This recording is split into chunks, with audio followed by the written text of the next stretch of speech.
Amigas, amigos, bienvenidos a una nueva entrevista del canal de YouTube América Libre, de todo un poco. El canal en el que transmitimos las entrevistas de nuestro diario digital Huerquén Rojo.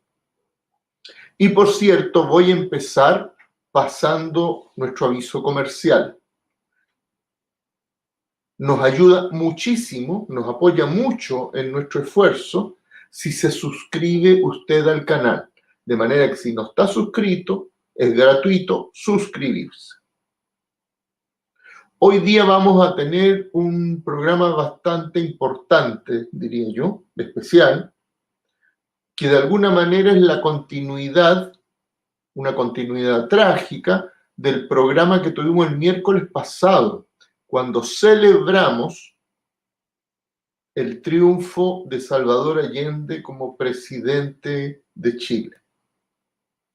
Hoy día 11 de septiembre, por el contrario, es un día aciago, un día lamentable, de mucho dolor, la muerte del propio presidente, el bombardeo del Palacio de Gobierno, pero que abrió muchos años de persecución, tortura, cárcel, pobreza, miseria para, yo diría, el grueso del pueblo chileno. Entonces este es un año en que, un día más bien, que conmemoramos el paso de la esperanza del socialismo con empanadas y vino tinto a la dictadura terrorista en que se convirtió el gobierno y el Estado de Chile. Terrorismo de Estado, la forma más brutal y cruel de terrorismo. Este 11 de septiembre se cumplió el aniversario 51 del golpe militar que ahogó en sangre los sueños de millones de chilenos y chilenas que querían construir un país más justo y solidario, un país de igualdad, democrático y socialista. Aquello que Salvador Allende definió poéticamente como el socialismo con empanadas y vino tinto.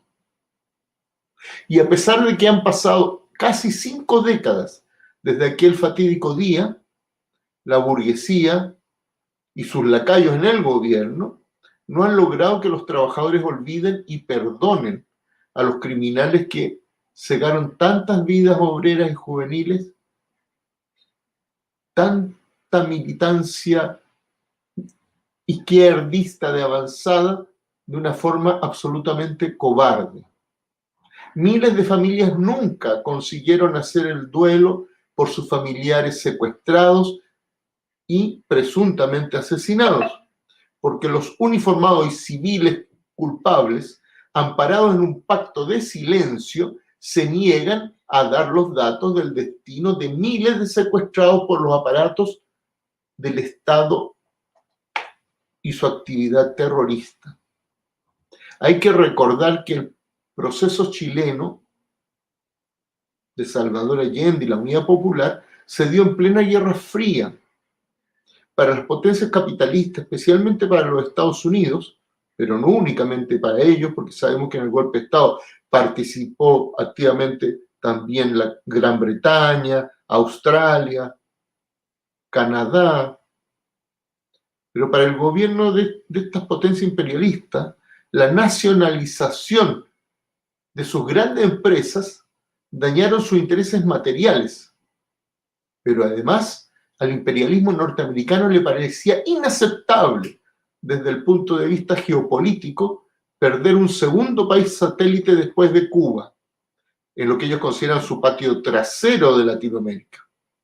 Y el mal ejemplo para muchos países subdesarrollados que podían seguir el ejemplo chileno en la recuperación de sus riquezas básicas, como efectivamente ocurrió durante años luego. A pesar del boicot al gobierno de la Unidad Popular de parte del imperialismo y de la burguesía nacional, de la crisis que provocó desabastecimiento, inflación desbocada, de la confrontación social y la crispación política que caracterizaron la polarización del periodo, el apoyo al gobierno popular del doctor Salvador Allende aumentaba en lugar de hundirse como esperaba la oposición burguesa. Y es que el gobierno de Allende fue el mejor que haya tenido la clase trabajadora en toda la historia de Chile.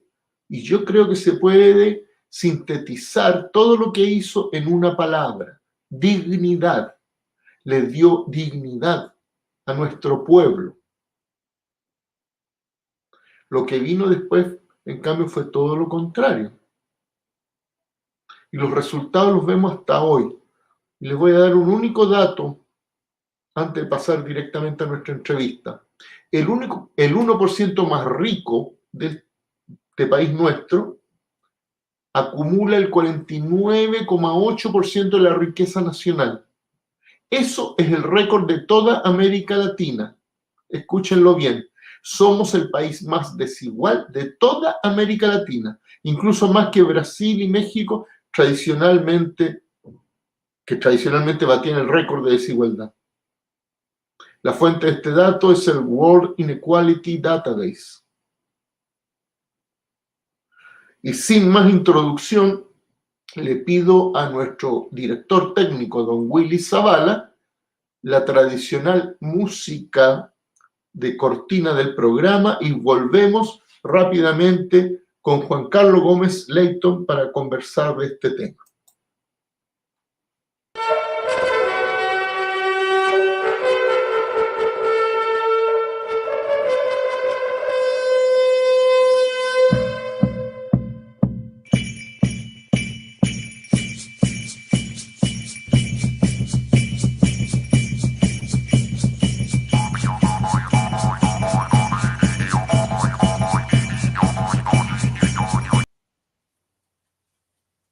Juan Carlos, bienvenido una vez más, tal como habíamos quedado la semana pasada, a nuestro programa de entrevistas.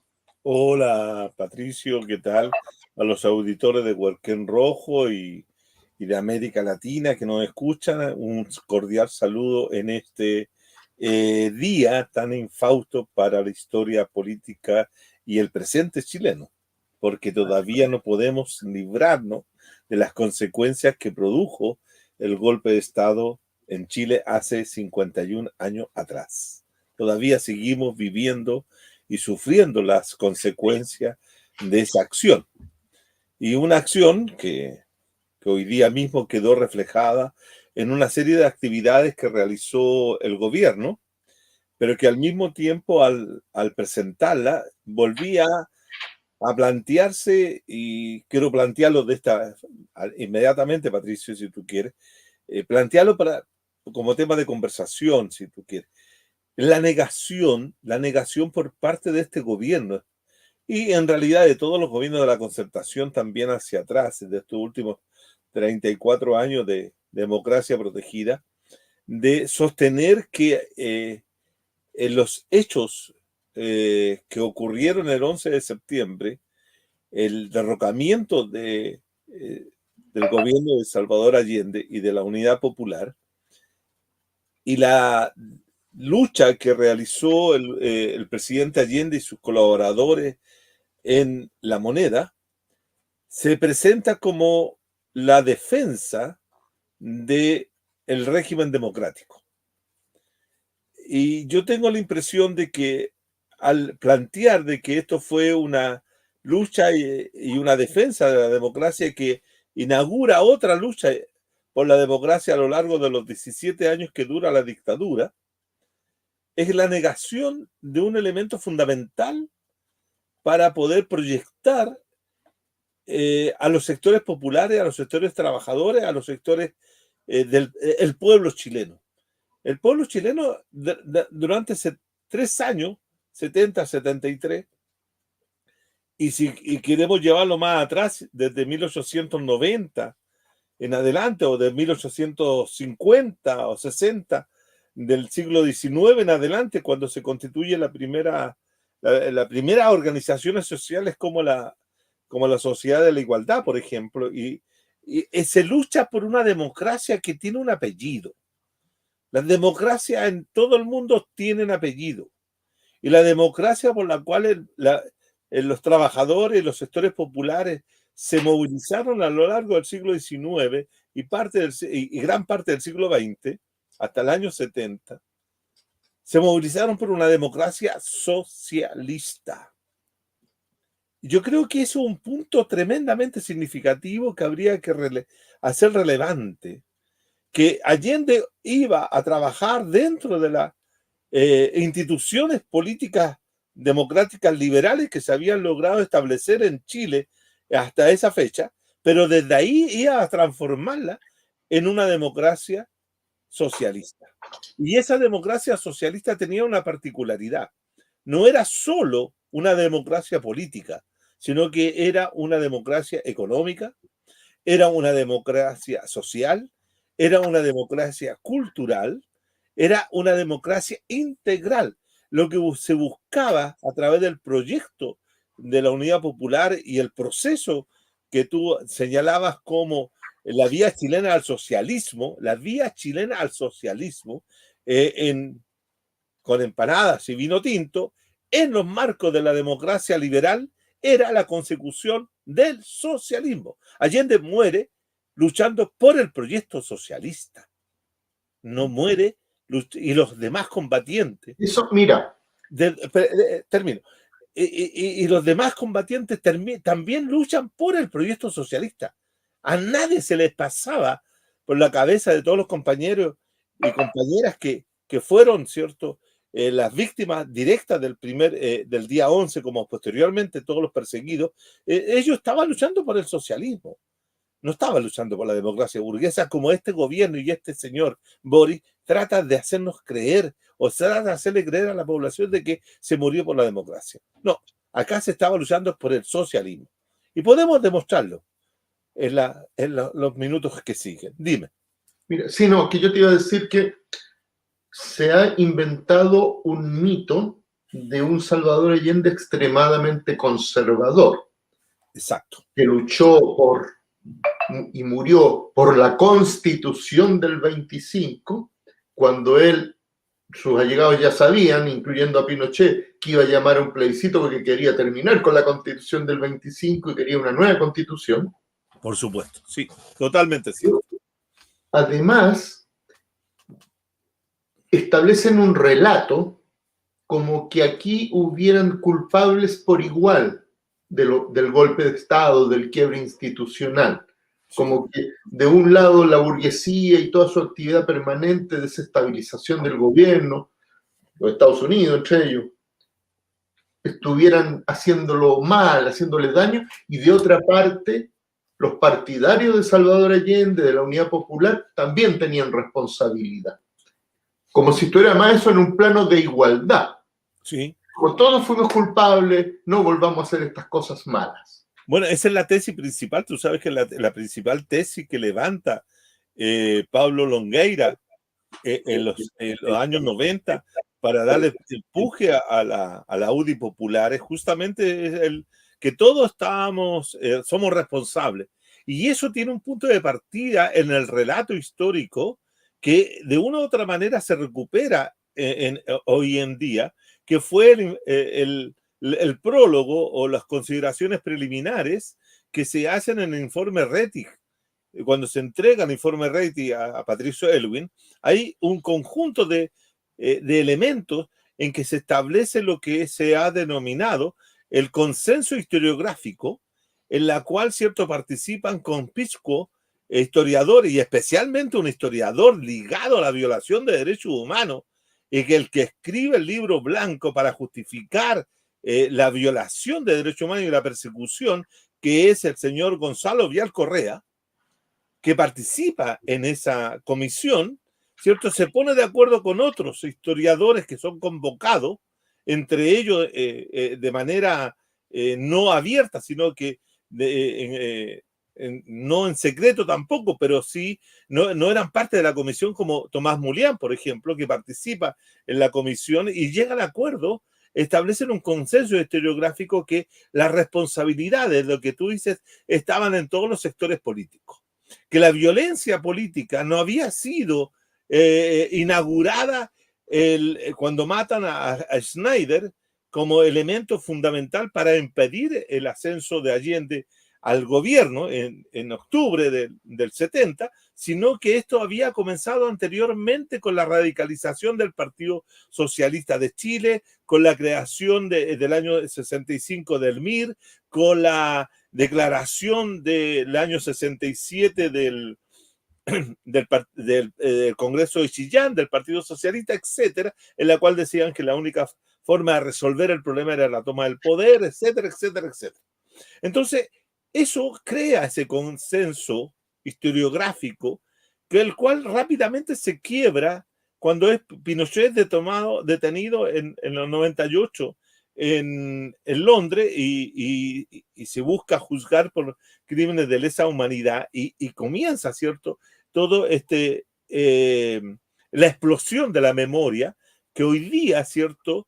Da cuenta de eso, de que no todos somos responsables, no todos tenemos responsabilidad en la situación del 11 de septiembre, sino que hay responsabilidades claras.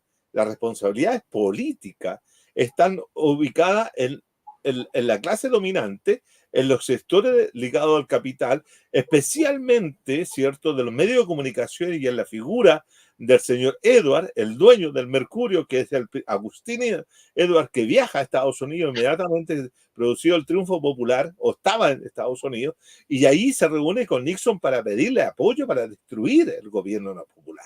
O sea, aquí hay toda una tergiversación de la historia y se busca ocultar la potencia que tiene, ¿cierto?, la vinculación entre el capital nacional y el capital internacional para destruir la experiencia de Salvador Allende. Y por lo tanto, el golpe de Estado del 11 de septiembre tiene que ver con algo también tremendamente importante, que es cuando a la derecha política, como también a la democracia cristiana, dirigida por el señor Elwin, que era un golpista, en el momento, ¿cierto? Se les termina el recurso de la democracia electoral.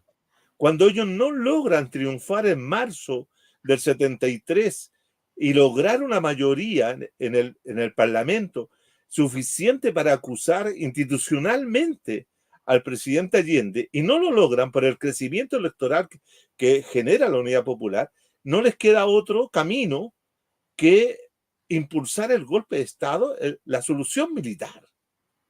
Entonces, en ese sentido, la responsabilidad directa del golpe, de la destrucción del gobierno de Salvador Allende, el derrocamiento y al mismo tiempo el freno o el término de la democracia liberal representativa o la democracia burguesa en ese momento, obedece a la derecha y al imperialismo estadounidense. No hay otra responsabilidad. ¿Por qué responsabilidad? No se zafa de esa responsabilidad, tú ya lo decías recién, la democracia cristiana. No, de ninguna manera, de ninguna manera. Alwin y Frey tuvieron un papel muy importante, ya que aprobaron en el Senado la justificación para el golpe cuando declaran que el gobierno de Allende está cometiendo abusos e inconstitucionalidades. Sí, en la Cámara de Diputados, cuando fue el acuerdo de la Cámara de Diputados de agosto del 73, en la cual denunciaban de que el presidente Allende estaba faltando a la Constitución. Fíjate, hay un tema que hay que importante colocar sobre la mesa, Patricio. El golpe de Estado, y se llama golpe de Estado, fundamentalmente porque es un asalto al poder, es un asalto de parte de las Fuerzas Armadas, agrupadas y unidas, en este caso las tres Fuerzas Armadas más las Fuerzas de Orden, Carabineros de Chile, asaltan el poder. Pero asaltan fundamentalmente lo que es el poder ejecutivo, la presidencia, ¿cierto? La cabeza, la dirección, ¿no? Pero al mismo tiempo destruyen, en esa medida, destruyen lo que es la representación política partidista que se expresa en el Parlamento, porque lo cierran y generan, ¿cierto?, inmediatamente ahí la clausura del Parlamento. Fíjate que hay un En dato, la Constitución. un dato que es lo que quiero resaltar. Pero no hay un solo poder que los militares no asaltan. Hay un poder que no tocan. Hay un poder que no tienen que ocuparlo militarmente, como ocuparon el poder ejecutivo o como suspenden el poder legislativo. Es el poder judicial. Porque en Chile el poder judicial no es asaltado por los militares. Es el poder que se pone al servicio de la dictadura de manera inmediata. Sí. Se pone al servicio. No, dime tú, o tú conoces algún juez de la Suprema, de los jueces de la Suprema de aquella época, que estaba Urrutia Manzano como presidente, si algún juez de la Corte Suprema fue destituido de su cargo por los militares. No, ninguno. Ninguno. No solo eso, yo recuerdo perfectamente a Urrutia Manzano estando en una entrevista con Raquel Correa en televisión, y ella le pregunta, ¿hay violaciones a los derechos humanos? ¿Se respeta el habeas corpus? Y él dice, Él sí, dice que sí. todo bien, no existe ninguna detención ilegal cuando estaban deteniendo y asesinando y torturando a gente a mansalva por miles. Es que eso es lo que quería decir, que en Chile hay un poder que es cómplice del golpe de Estado. Hay un poder del Estado que se presta y se pone al servicio del genocidio, del terrorismo y de la ocupación militar del país, que es el poder judicial. Y ese poder no es tocado. Permanece incólume durante 17 años. Y después, cuando se produce la salida, ¿cierto?, de la dictadura para pasar a esta democracia protegida, esta democracia protegida tampoco hace un proceso de democratización del poder judicial. Y ese problema lo tenemos hasta el día de hoy. O sea, Y hoy día ha quedado en evidencia. Digo que acaba de explotar en nuestras narices. Claro, Nuevamente. Y eso obedece que este poder, uno de los poderes principales del Estado, de lo que hace, vamos a decirlo de esta forma, ¿cierto?, de lo que hace posible la existencia de una república democrática, es que los poderes sean independientes y tengan mecanismos también democrático en su realización y en su desarrollo y su desenvolvimiento. El poder judicial en Chile, desde la época del establecimiento de la república, allá por 1830 en adelante, siempre estuvo al servicio de la clase dominante y sigue estando al servicio de la clase dominante. Entonces, esas son tareas que quedan pendientes. Y eso también avala otro punto, si tú quieres, que tiene que ver con el 11 de septiembre. Tiene que ver en la no resolución, y aquí uno puede ponerse crítico también con el mismo desenvolvimiento del gobierno de la Unidad Popular. El no comprender que el hecho de que el gobierno se hubiera obtenido en el 4 de septiembre de 1970, que se haya asumido el 5 de noviembre del 70, que se haya obtenido la mayoría 50% en las elecciones municipales del 71 y que después se tuviera el 44% del apoyo electoral en marzo del 73, todas cosas que son muy objetivas y muy claras, no significaba que la Unidad Popular tenía el control del poder. Porque el poder, ¿cierto?, no tenía el Ejecutivo, tenía el gobierno, pero carecía, ¿cierto?, del control o algo de control del Poder Judicial. El Poder Judicial seguía en manos de la clase dominante. Y acuérdate que todos los proyectos ley que sacaba Allende, de una u otra manera, ¿cierto?, la Contraloría o incluso el Poder Judicial se oponían a determinadas acciones. ¿Ah? Luego, la Cámara de Diputados y Senadores Allende no tenía mayoría, por lo tanto tenía todo en contra. Eso también explica todas las contradicciones y las conflictividades que se dieron durante los 3 años del gobierno popular. Y a pesar de eso, a pesar de eso, y esto es lo interesante, a pesar de eso, el gobierno popular hizo una serie de realizaciones que tocó fuertemente el poder de la clase dominante. Una revolución socialista, y tú lo sabes bien, creo, ¿eh?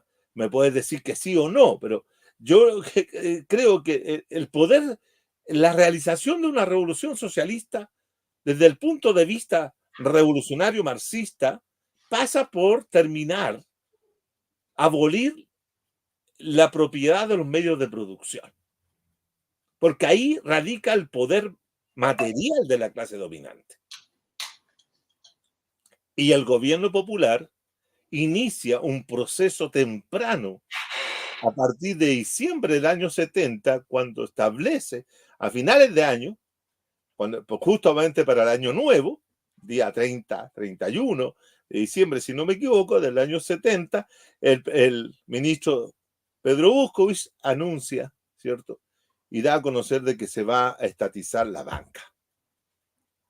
Y ese fue el primer acto de control de un medio tan importante como la finanza. Y de ahí se inicia todo un proceso de expropiación, de nacionalización, de estatización, de etcétera, de lo que es los medios de producción y la base material de la clase dominante, no solamente de la clase agraria, porque se les quitaban los latifundios o los fondos, ¿cierto?, a través del proceso de reforma agraria, sino también los medios de comunicación, a las grandes corporaciones internacionales, las empresas, las grandes empresas, etcétera.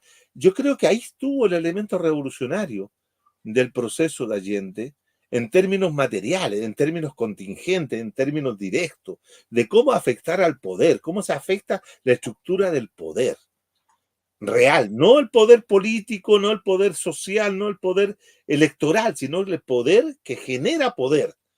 Yo creo que tú apuntas a otro elemento que no has mencionado explícitamente, pero es el protagonismo que tuvieron nuestras clases trabajadoras, del campo, de la ciudad, en todo este esfuerzo por construir una nueva economía. Porque el programa de la Unidad Popular inicialmente no era tan radical, hablaba de nacionalizar, expropiar, si no me equivoco, 40 grandes 91 empresas. Oligopólicas, monopólicas. Sí, 91 empresas monopólicas. Cuando se produce el golpe de Estado, son casi 800 las que están en manos de los trabajadores, intervenidas, lo que tiene también que ver con la ofensiva de la reacción de la burguesía, que intentó sabotear toda la economía, el paro patronal de octubre, y cómo la gente respondió masivamente apoderándose de las empresas para que siguiera la producción. Sin embargo, hay mucha gente que no lo sabe, porque claro, no vivieron. Perdón. Hubo sectores de la Unidad Popular, y yo recuerdo que eso estaban encabezados por el ministro comunista Hernán Millas, que hizo un esfuerzo por devolver las empresas a la burguesía. Sí. Yo creo que hubo mucha ingenuidad también entre nosotros mismos, y pensaban que se podían llegar a componendas, cuando las cosas ya estaban que no iba a haber componendas. Pero mira, ahí tengo una cosa que mandó Sergio Gress, historiador, sobre las razones del golpe de Estado en 1973, según Eduardo Frei Montalva. Te mando una frase de Frei.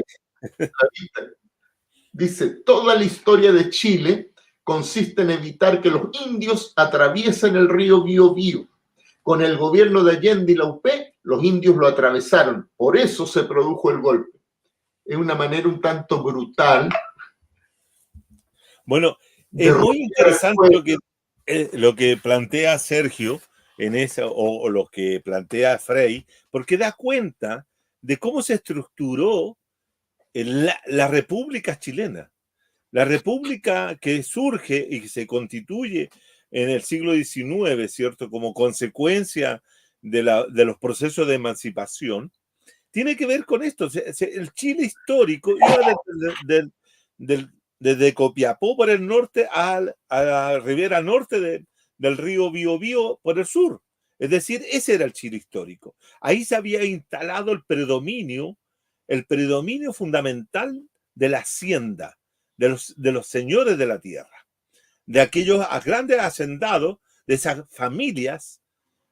No eran más de 4 o 5 familias las que tenían gran parte de la propiedad. Tú partías citando que el 1% en Chile hoy día tiene alrededor, ¿cierto?, del 49 o 50% de la riqueza, Casi ¿no? el 50%, sí. Casi el 50%. Bueno, pero en ese tiempo, no sé, no me recuerdo bien, pero yo tengo el dato, yo hice mi tesis de licenciatura en historia, la hice sobre la estructura de clase y estratificación social en el Chile colonial.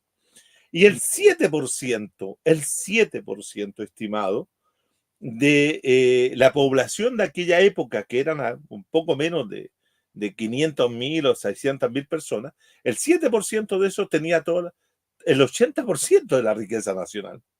El 80 a un 90% de la riqueza nacional, que era fundamentalmente la propiedad de la tierra.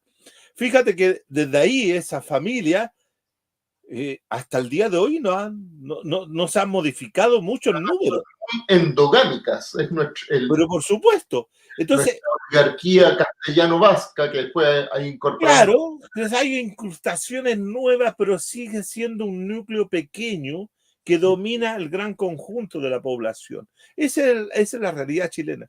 Y por lo tanto, lo que dice Frei Montalva, de que si los indios pasaban, si se producía todo esto, claro, pero era el movimiento, diríamos, del bajo pueblo, de los rotos, de los gallanes, de los peones que se movían, ¿cierto? Que generaban los miedos. Este es un país que se constituye en el miedo, en la violencia y en el miedo. Fíjate que yo tengo un artículo publicado en un libro mexicano, en la cual, cierto, yo hablo de que los dos elementos constitutivos de la sociedad chilena es el miedo que es atávico que sienten los sectores dominantes frente al levantamiento de los rotos, de los sectores subordinados.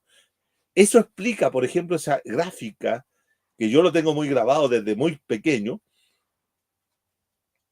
cuando Inés de Suárez, la única mujer que venía en las huestes de don Pedro, ¿cierto? Le corta la cabeza a siete caciques de la zona central que se habían levantado contra el Villorrio, contra la aldeíta de esto que se llamaba Santiago en ese momento, y La le verdad corta la cabeza. parece ser que no se habían levantado, los tenían presos, Sí, entonces pero claro, pero había un levantamiento indígena y estos caciques los tenían detenidos o lo tenían presos, lo tenían retenidos, le corta la cabeza a la Inés de Suárez, los pone en una pica y las levanta para poder generar miedo sí, entre los indígenas, entre los pueblos originarios, los picuchos. se habían levantado para rescatar a sus líderes. Claro, por supuesto, pero lo que quiero mostrar en ese ejemplo, el uso de la violencia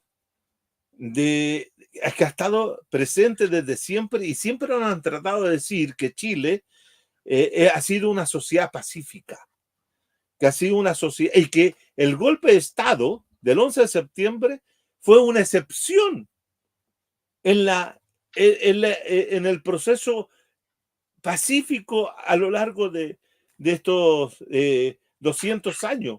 Y mientras hemos estado llenos de guerras civiles, de masacres obreras, etcétera. Entonces, otro mito que se cuenta a sí misma la clase dominante y que somos... Lo mismo pasa con respecto... Mira, el último mito de esta historia es que vencimos a la dictadura con un lápiz y una rayita. No, y en realidad no fue así. Y eso no es mentira, porque eso lo creó el señor Tironi, Eugenio Tironi, ¿cierto? Él creó ese mito al decir que eso había sido así por la campaña del no y todo lo demás. ¿Cierto? ¿Por qué? Porque eso negaba lo que habían sido las protestas nacionales, la violencia política de ese momento, la capacidad de fuego que tenían determinadas organizaciones políticas chilenas, etcétera. Entonces, la negación siempre. la negación siempre. El 11 de septiembre está lleno de expresiones de negaciones que buscan, ¿cierto?, ocultar la verdadera fisonomía del golpe. Y la fisonomía del golpe está dada desde antiguo hasta ahora. Y si hoy día quisieran hacer lo mismo, lo harían inmediatamente para defender sus intereses, para defender su granjería, para defender todo. Yo recuerdo un rayado que vi alguna vez, y después lo he leído en otras partes, que decía, dicen que somos violentos, pero ellos bombardearon la moneda. Sí, sí, por supuesto. Por supuesto, mira, eso también es interesante porque hoy día yo digo, ¿cómo en las contradicciones comunicacionales, las contradicciones políticas, culturales, hoy día la ministra del Interior, Carolina Toa, aparece inaugurando una sala de los ministros, la sala de los ministros del Interior, en homenaje a Orlando Letelier, en homenaje a Carlos Prat y en homenaje a su propio padre, José Toa. Los tres, obviamente, fueron asesinados por la dictadura. Nadie los puede negar. Pero ¿saben lo contradictorio de eso? Mientras él estaba, la Carolina estaba en eso, el Boris estaba en otra cosa, en la venda sexy y en otro lugar. Mientras en la tarde, o a la misma hora, no sé si sería coincidente, estaban reprimiendo las fuerzas policiales del Estado chileno, reprimiendo de manera salvaje y como nunca antes vista, ¿cierto? El funeral del joven que fue apuñalado el domingo en la marcha a la romería del Cementerio General. O sea, violencia. Violencia. La violencia en este país es de la autoridad. Porque la autoridad, las fuerzas especiales, otro tipo de fuerzas armadas y de orden, muchas veces atacan a los manifestantes, infiltran gente para hacer desmanes y después tienen la excusa para ellos ejercer una violencia desmesurada y desmedida. Totalmente. Pero totalmente. Junto con Mira, yo tengo la impresión de que hoy día, como decía, violencia y miedo, como los dos articuladores permanentes de la historia política y social y cultural de Chile. Hoy día muchas universidades cerraron sus puertas. Suspendieron las actividades académicas. ¿Por qué? Por el miedo que les produce el hecho de que los jóvenes puedan manifestarse. Hoy todo se oculta. En el ambiente de la tarde, los colectiveros, nosotros nos vamos a retirar temprano, a las 4 vamos a dejar de circular, 5. O sea, todo yéndose a refugiar a sus casas por el miedo a lo que puede ocurrir. Y eso fomentado por los medios de comunicación, por todo. Entonces, el miedo como factor de dominación. Sí, y ese miedo lo infundieron a partir del 11 de septiembre. Ayer. Si uno abre cualquier noticiario, siempre parte con un hecho noticioso delictual espantoso. Claro. Lo más espantoso miedo. Por miedo. Y ahora el miedo, ¿cierto? Si informan por la tele, quedan con problemas psiquiátricos, diría yo, no solo psicológicos. No se atreven a salir, viven en el miedo. Y cuando la gente tiene miedo, está dispuesta a sacrificar sus libertades por la seguridad. Y el poder sabe eso. Es lo que el ex dictador que acaba de morir en Perú, el señor Alberto Fujimori, infundió durante la época, bueno, también engendraba mucho miedo las acciones que realizaba Sendero Luminoso, ¿te acuerdas? Sí. En la época y que generó esa situación que llevó a que mucha gente aceptara la forma como Fujimori, ¿cierto?, va a reprimir a la guerrilla, tanto de Sendero Luminoso como otras guerrillas que existían en el Perú, como fue cuando la situación de la embajada japonesa, ¿te acuerdas? Cuando se genera el asalto. Entonces, en ese sentido, el golpe de Estado también uno lo puede leer como la acción del miedo que le producía a la clase dominante y a las clases medias, sobre todo, clases media y clases dominantes, ¿cierto? Unidas en un temor a lo que era el proyecto socialista. Y por lo tanto, el golpe de Estado también es un intento de borrar, de querer hacer desaparecer, y en el acto del desaparecimiento de miles de compañeros y compañeras que hasta el día de hoy están en esa condición, esa es la forma de querer desaparecer un país, a un sector del país. Es querer borrar, de que ojalá nunca más existan estos hombres, decía un ministro de Estado de Pinochet al comienzo de la dictadura, no queremos ver más estos hombres marchando con cascos de obreros por las calles de Santiago. Nunca más eso. Ese era el miedo. El miedo. Paremos el cáncer marxista. Por supuesto, el cáncer que... Pero te das cuenta, pero que el cáncer te genera un temor, te genera un miedo que tengo que extirparlo y tengo que hacerlo desaparecer. En este país se quiso hacer desaparecer nada menos que, si seguimos todas las tendencias de la historia, ¿cierto?, política, un tercio de la población. Y un tercio de la población se quiso desaparecer. Es más, yo tengo la impresión, Patricio, que a lo largo de estos 50 años se ha ido produciendo una situación en que mucha gente se autoconvenció que ellos se habían equivocado, se autoconvencieron a sí mismos de que su idealismo le hizo mal al país y se transformaron en unos sujetos profundamente conservadores y que le han negado la posibilidad al país de realizar el cambio. Porque son los que de una u otra manera se volvieron renovados con la renovación. Eso te iba a decir, que en ese proceso los viejos partidos que llamábamos antes los partidos obreros, sobre todo el Partido Socialista y el Partido Comunista, dieron un giro hacia la derecha impresionante. Y no digo el Partido Socialista.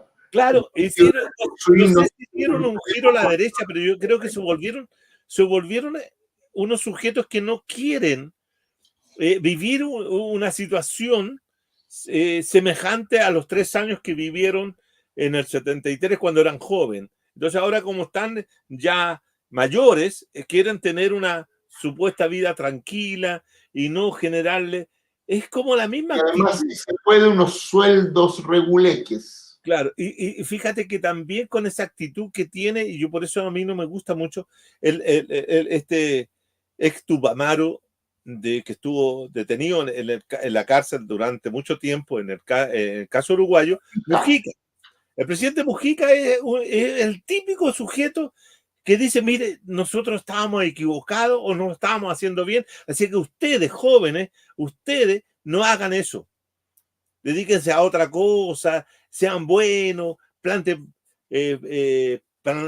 siembren o hagan cualquier cosa a esa naturaleza, pero no se dediquen a luchar por lo social porque es mejor dinero. Negar la posibilidad. Tú sabes que a partir del año 73, 75 en adelante, todo lo que es el proceso de lo que es el proceso revolucionario, estos grupos, ¿cierto? Estos intelectuales de la renovación, ¿cierto? Le estriparon la condición revolucionaria de la democracia. La democracia en todos lados ha sido revolucionaria porque revoluciona, porque la democracia que te dé la posibilidad de que los sectores populares, los sectores sin ninguna formación, como decía, ¿cierto?, tengan la posibilidad de elegir al presidente, a elegir la autoridad, es algo que los sectores altos, los sectores comillas de la élite, nunca soportaron. Por eso la democracia revolucionaria. Juan Carlos, para terminar, pues el tiempo se nos ha pasado. No te puedo creer. ¿Por qué se te pasa el tiempo tan rápido? Te dejo que hagas tu última intervención, cerrando este tema. Ok.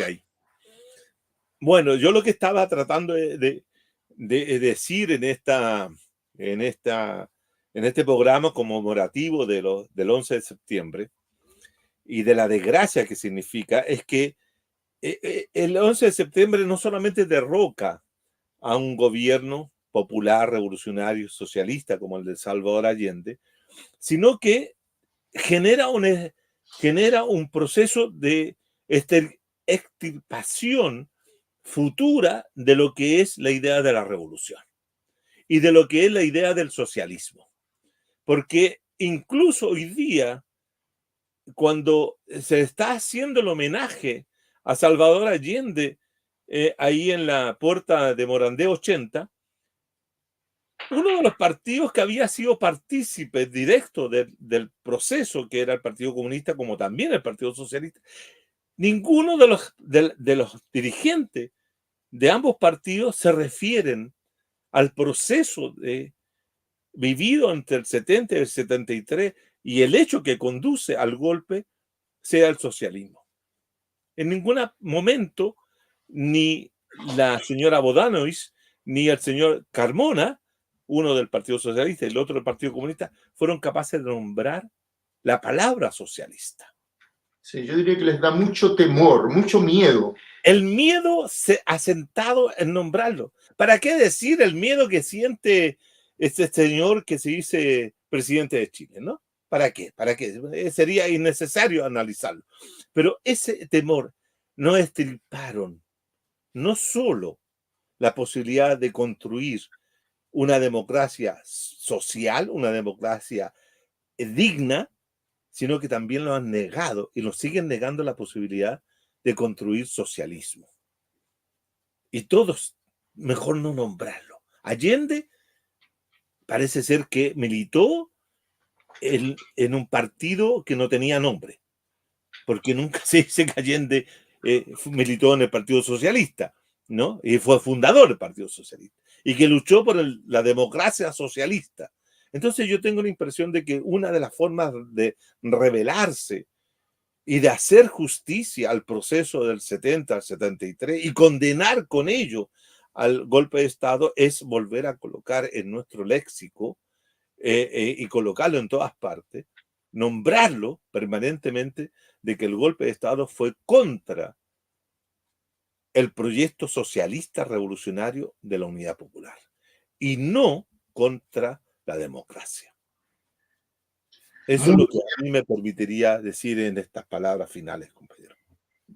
Muy bien, Juan Carlos. Siempre es un placer tenerte con nosotros y que nos transmita su sapiencia. Y lo veo ahí con una copa de vino. No veo su empanada, porque esto es de empanada y vino tinto. No, porque es muy tarde para la empanada, compañero.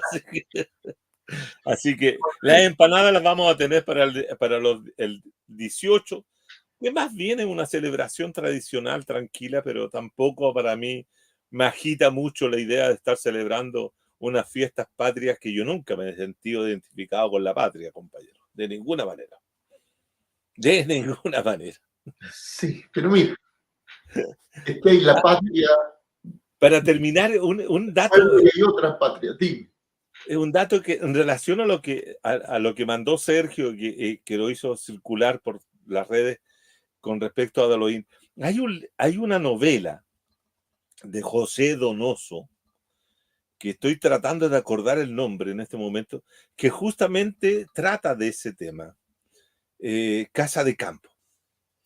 Casa de Campo es una novela que está escrita pocos meses después del golpe de Estado, en la cual, cierto, está es la representación de un sitio en la cual, cierto, hay como el proceso de rebelión de los empleados, etcétera, que representa la situación de cómo hay límites que no se deben traspasar. Es decir, los sectores populares tenían espacios, pero habían límites que no podían cruzar.